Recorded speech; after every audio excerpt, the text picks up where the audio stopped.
Hello mga kamamsi! I'm back! So, dito na ako ngayon sa bahay after ko bumili ng mga loam soil doon sa Regalado para doon sa okra na itatanim ko kasi may mga nagbigay sa akin ng empty bottle na Wilkins. So, doon ko ililipat yung aking mga okra. Kasi ito na ayan. Yan ito na yung mga okra na tinanim ko. Medyo tumaas na. Kaya, ililipat ko na ngayon siya sa mga Wilkins. So, ayan. Yan.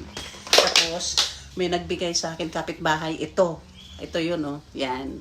Binigay ng kapitbahay ko. Tinanim ko muna para hindi mamatay. Then, ito, ang binili ko.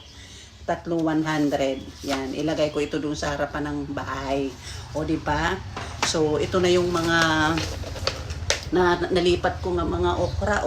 Yan na. Di ba? So, nagkaroon ng pakinabang.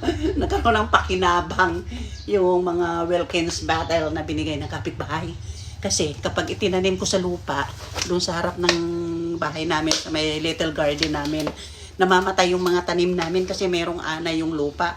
So, naisip ko, dito ko na lang ilagay sa mga empty bottle ng Wilkins. Di ba? Para safe.